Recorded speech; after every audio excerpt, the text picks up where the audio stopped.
రాష్ట్రంలో అంగన్వాడీలు ఈ రోజుతో 5 రోజులుగా సమ్మె చేస్తున్నారు.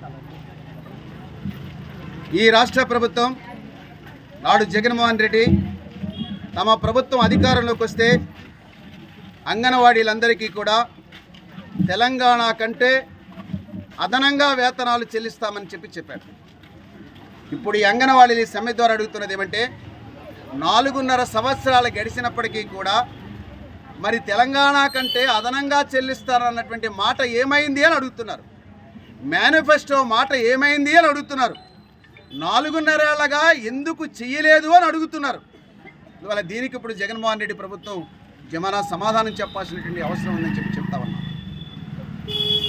ఈవేళ అనేకమైనటువంటి పోరాటాలు చేసిన తర్వాత సమ్మె చేస్తుంటే సిఎస్ గారు ఏం చెప్పారంటే ఆర్థికపరమైనటువంటి కోరికలు మినహా ఏమైనా చెప్పండి అని అంటున్నాడు.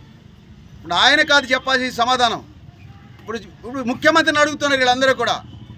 మరి తెలంగాణ కంటే అధికంగా జీతాలు ఇస్తామని చెప్పినటువంటి మాట ఆర్థిక డిమాండ్ కాదా అని చెప్పి వీళ్ళు ప్రశ్నిస్తున్నటువంటి పరిస్థితి.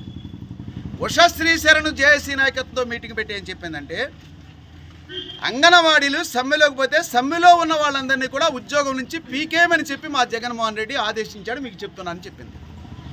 మరి వీళ్ళు కూడా చెప్తున్నారు మమ్మల్ని పీకేస్తే మిమ్మల్ని కూడా పీకేస్తామని చెప్పి వీళ్ళు చెప్తున్నారు.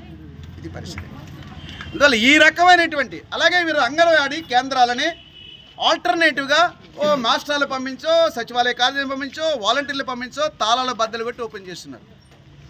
అంగన్వాడీ సెంటర్ ప్రభుత్వం మీదైనా మీది కాదు, వాళ్ళది. అది మీరెట్లా బద్దలు కొడతారు, మీరెట్లా ఓపెన్ చేస్తారు? ఇది ప్రశ్న. అందువల్ల ఇలాంటి కక్ష సాధింపు చర్యలతో మీ చట్టాలతో అణిచివేత చర్యలతో సమ్మెని మీరు ఆపలేరని చెప్పదలిచింది. అందువల్ల సమ్మె చేస్తున్నటువంటి డిమాండ్లని సానుభూతితో ఈ ప్రభుత్వం అర్థం చేసుకోవాలి, శాస్త్రీయంగా అర్థం చేసుకోవాలి. ఆ రకంగా వాళ్ళకి నువ్వు పెంచుతారనేటువంటి జీతాలు వాస్తవంగా నువ్వు పెంచుతారు తెలంగాణ కానీ కాదు, కనీస వేతనం అడుగుతున్న 26,000 రూపాయలు అడగడంలో అది జస్ట్ డిమాండ్, న్యాయమైన డిమాండ్. వాళ్ళు పిఎఫ్లు, ఈఎస్ఐలు, సెలవులతో కూడినటువంటి జీతంతో కూడినటువంటి సెలవులు ఇవ్వడం అనేది, అలాగే పెన్షనరీ బెనిఫిట్స్, సుప్రీంకోర్టు జడ్జిమెంట్, ఇవన్నీ దీనికి అనుగుణంగా మీరు పాలన చేయాల్సిన అవసరం ఉంది, వాళ్ళ కోరికలు తీర్చాల్సిన అవసరం ఉంది.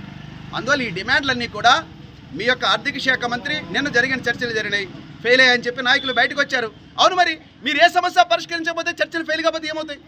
అందువల్ల సమస్యను పరిష్కరించి సమ్మెను ఉపసంహరించాలని చెప్పి ఈ జగన్మోహన్ రెడ్డి ప్రభుత్వాన్ని విజ్ఞప్తి చేస్తుంది. మరిన్ని వీడియోస్ కోసం ఛానల్ ని సబ్స్క్రైబ్ చేయండి, లేటెస్ట్ అప్డేట్స్ కోసం వాట్సాప్ ఛానల్ ని ఫాలో చేయండి అండ్ లింక్ డిస్క్రిప్షన్ లో ఉంది.